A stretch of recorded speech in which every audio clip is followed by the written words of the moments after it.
வணக்கம். இந்திய நேரப்படி காலை 6 மணி ஜெம் தலைப்புச் செய்திகள். கடந்த ஆண்டை போல் இந்த ஆண்டும் ஆகஸ்ட் 15ஆம் தேதியன்று தேசிய கொடியுடன் செல்ஃபி எடுக்க வேண்டும். சமூக வலைதளங்களில் பகிரவும். பிரதமர் நரேந்திர மோடி அழைப்பு.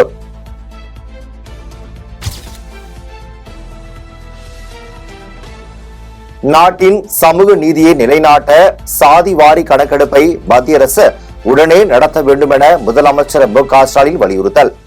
இந்தியாவில் பின்தங்கிய சமூகத்தின் விகிதாச்சாரத்தை தெரிந்து கொள்ள சாதிவாரி கணக்கெடுப்பை நடத்துமாறு வலைப்பதிவு.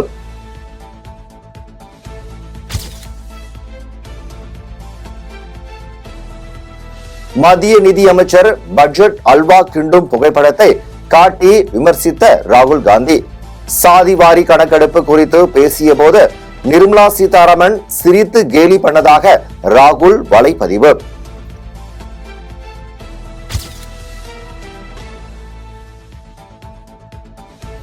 இலங்கை சிறையில் வாடும் மீனவ குடும்பங்களுக்கான உதவித்தொகையை உயர்த்தி முதலமைச்சர் மு.க. ஸ்டாலின் உத்தரவு.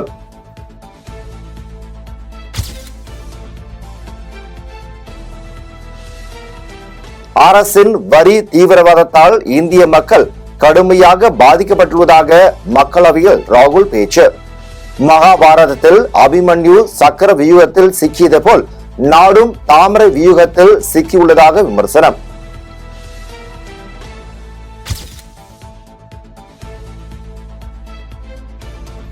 மேகதாது திட்டத்தால் கர்நாடகை விட தமிழகத்திற்கு தான் அதிக பயன். கர்நாடக முதலமைச்சர் சித்தராமையா விளக்கம்.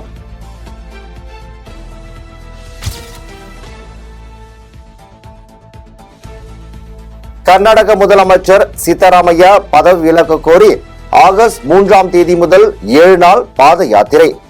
பெங்களூருவில் இருந்து மைசூருக்கு பாத யாத்திரை செல்வதாக பாஜக கூட்டணி அறிவிப்பு.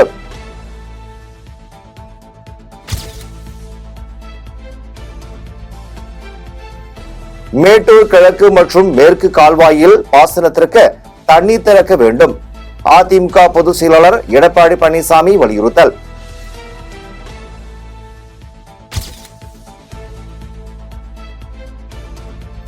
நரேந்திர மோடி 3வது முறையாக பிரதமர் ஆனதை ராகுல் காந்தியால் ஜீரணிக்க முடியவில்லை என வானதி சீனிவாசன் குற்றச்சாட்டு.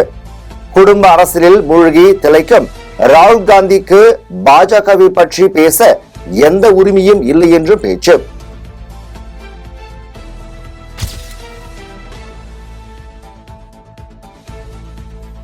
அனைத்து உலக முத்தமிழ் முருகன் மாநாட்டின் இலட்சினை வெளியிட்டார் இந்து சமய அறநிலைத்துறை அமைச்சர் சேகர்பாபு. தமிழ் கடவுள் என்று போற்றப்படுகின்ற முருகனுக்கு பல்வேறு சிறப்புகளை செய்து வருகின்ற ஆட்சி திராவிட மாடல் ஆட்சி என்றும் பேச்சு.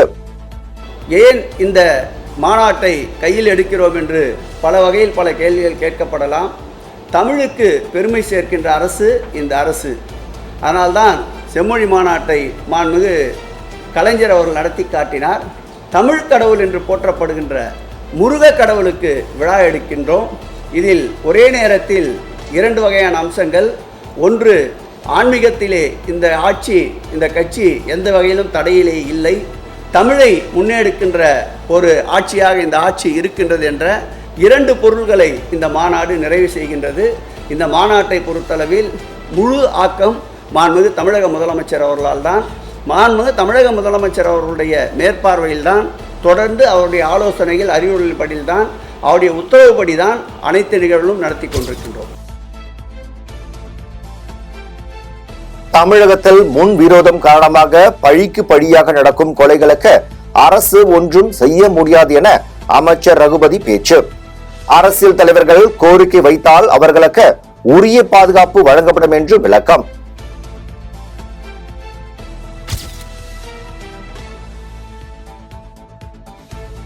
பொது சொத்துக்கு சேதம் விளைவித்ததாக 2015ஆம் ஆண்டில் தொடரப்பட்ட வழக்கில் கடலூர் நீதிமன்றத்தில் அமைச்சர் சிவசங்கர் நேரில் ஆஜர். இவ்வழக்கு விசாரணைக்கு வரும் ஆகஸ்ட் 3ஆம் தேதிக்கு ஒத்திவைக்கப்பட்ட நிலையில் செய்தியாளரை சந்தித்த அமைச்சர் போக்குவரத்து துறை தனியார் மயமாக்கப்படவில்லை என்று விளக்கம். தனியார் மயமாக்குவது என்பது நிச்சயமாக கிடையாது. இது மிக தெளிவான செய்தி. 7,200 பேருந்துகள் வாங்கப்படுகிறது. மாண்புமிகு முதலமைச்சர் அவர்கள் நிதி ஒதுக்கி இருக்கிறார்கள். அது வாங்குகின்ற நடவடிக்கை துவங்கி நாடாளுமன்ற தேர்தலுக்கு முன்பாக 1000 புதிய பேருந்துகள் மக்களுடைய பயன்பாட்டுக்கு வந்துவிட்டது. இப்பொழுது ஒரு 300 புதிய பேருந்துகள் ஒவ்வொரு மாவட்டத்திலும் மக்கள் பயன்பாட்டிற்கு துவக்கி வைக்கப்பட்டுக் கொண்டிருக்கிறது. எனவே தனியார் மயமாக்குவது என்று முடிவெடுத்துவிட்டால் அந்த 7,200 பேருந்துகளையும் ஒட்டுமொத்தமாக ஒரே மாதத்தில் தனியாரை கொண்டு வர முடியும்.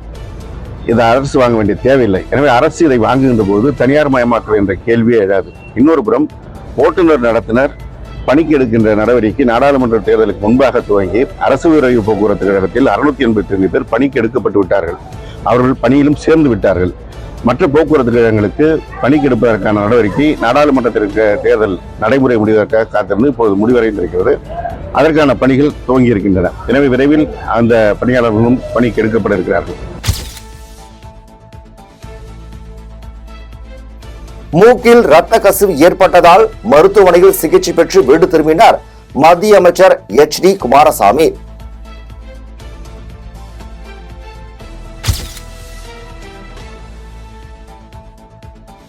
கடலூர் மாவட்டம் வடலூரில் பயிற்சியின் போது 10ஆம் வகுப்பு மாணவன் தலையில் ஈட்டி பாய்ந்து விபத்து.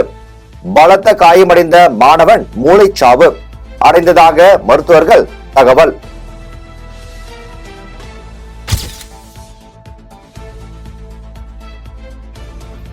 ஸ்ரீரங்கத்தில் அரசு உதவி பெறும் ஆண்கள் மேல்நிலைப் பள்ளியில் +2 மாணவர்களுக்கிடையே மோதல். மாணவன் திடீரென கத்தியால் தாக்கியதில் சக மாணவன் மற்றும் சமாதானப்படுத்த முயன்ற ஆசிரியர் படுகாயம்.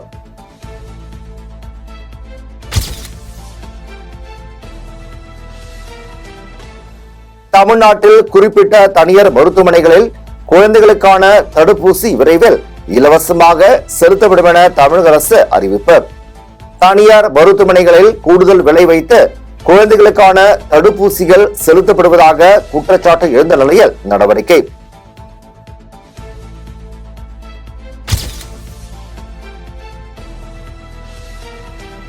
வருமான வரி கணக்கு தாக்கல் செய்ய நாளை இறுதி நாள்.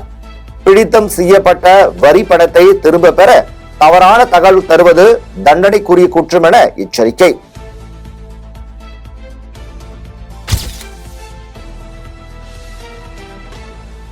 சென்னையில் இருந்து கடல் மார்க்கமாக இலங்கைக்கு கடத்தப்படவிருந்த 70 கோடி ரூபாய் மதிப்பிலான மெத்தம்பெட்டமைன் போதைப் பொருள் பறிமுதல்.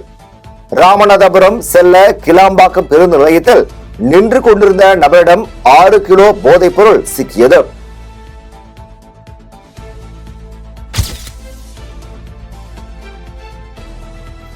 வெள்ளப்பெருக்கால் குற்றால அருவியில் குளிக்க தடை விதித்ததால் தனியார் நீர்வீழ்ச்சிகளுக்கு படையெடுத்த சுற்றுலா பயணிகள். திடீர் ஆய்வுக்கு பின்னர் ஆயிரக்கணக்கான சுற்றுலா பயணிகளை வெளியேற்றி தனியார் நீர்வீழ்ச்சிகளுக்கு நிரந்தரமாக பூட்டு போட்ட அதிகாரிகள்.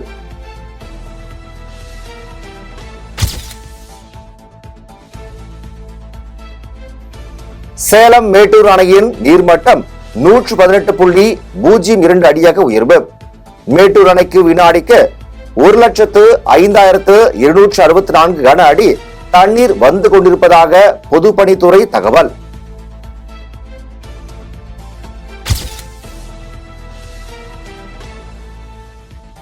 இந்தியா மற்றும் தெற்கு ஆசியாவிலேயே முதல் முறையாக சென்னையில் இரவு நேர ஃபார்முலா 4 கார் பந்தயம் ஆகஸ்ட் 30ஆம் தேதி முதல் செப்டம்பர் 1ஆம் தேதி வரை நடைபெறும் என அறிவிப்பு.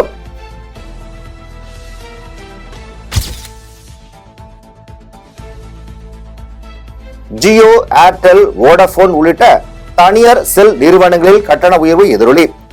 BSNL சேவைக்கு மாறியவர்களின் எண்ணிக்கை 30 லட்சமாக உயர்வு.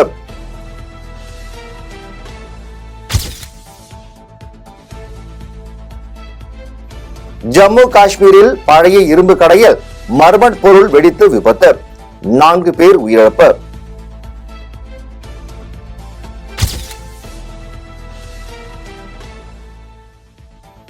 பெங்களூருவில் 2700 கிலோ நாய் இறைச்சி பறிமுதல் செய்யப்பட்டதாக கூறப்படும் விவகாரத்தில் திருப்பம். அவை ஆட்டிறைச்சி என கர்நாடக உள்துறை அமைச்சர் பரமேஸ்வர் விளக்கம்.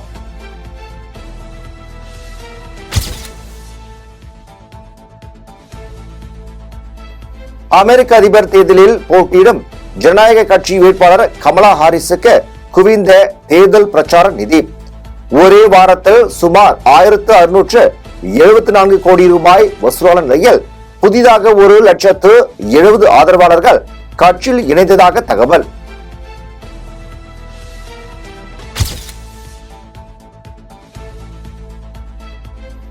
சவுக் சங்கருக்கு நிபந்தனை ஜாமீன் வழங்கி மதுரை போதை தடுப்பு சிறப்பு நீதிமன்றம் உத்தரவு.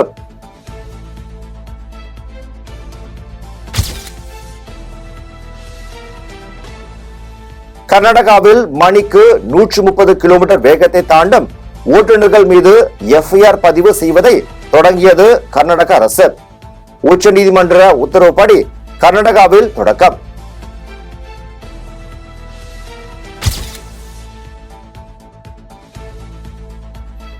கள் விற்பனைக்கான தடையை நீக்க கோரிய விண்ணப்பத்தை பரிசீலித்து தகுந்த உத்தரவு பிறப்பிக்க தமிழக அரசுக்கு உயர்நீதிமன்றம் உத்தரவு.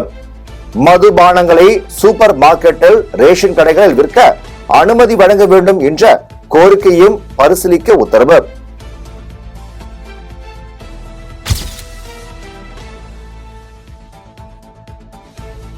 லிம்பிக்கில் பேட்மிண்டன் காலிறுதிக்கு தகுதி பெற்ற முதல் இந்திய இரட்டரை ஜோடி என்ற பெருமையை பெற்றது சாத்விக் சிராக் இணை. லீக் போட்டிகளின் முடிவில் சி பிரிவில் 2வது இடம்.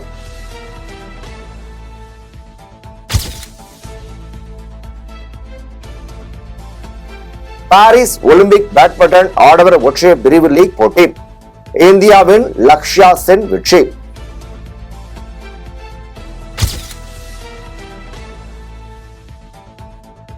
பாரிஸ் ஒலிம்பிக்ஸ் போட்டியில் இந்தியா அர்ஜென்டினா இடையேயான ஹாக்கி லீக் சுற்று ஆட்டம் டிரா.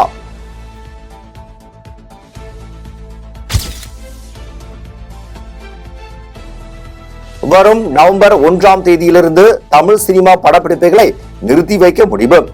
சம்பளம் மற்றும் இதர செலவுகளை முறைப்படுத்தி மறு சீரமைப்பு செய்ய தயாரிப்பாளர்கள் சங்கம் உள்ளிட்ட அமைப்புகள் நடவடிக்கை.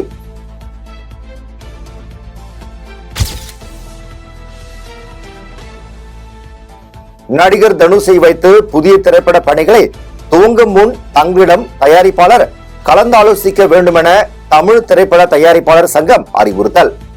பல தயாரிப்பாளர்களிடம் தனுஷ் முன்பணம் பெற்றிருப்பதால் கட்டுப்பாடு விதிக்கப்படுவதாக விளக்கம்.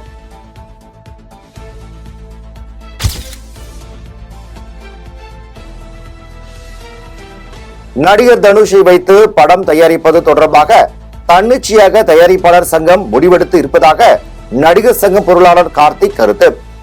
நடிகர் தனுஷ் மீது இதுவரை எந்த புகாரும் நடிகர் சங்கத்திற்கு தெரிவிக்கவில்லை என்று பேட்டி.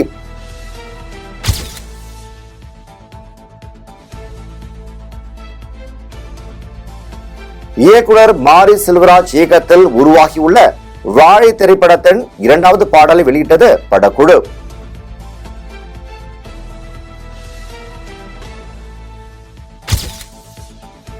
இத்துடன் ஜெம் செய்திகள் நிறைவடைகின்றன. மீண்டும் ஜெம் செய்திகள் காலை 8:30 மணிக்கு. உடனுக்குடன் செய்திகளை காண gem live.tv என்ற இணையதளத்தில் இணைந்திருங்கள். நன்றி, வணக்கம்.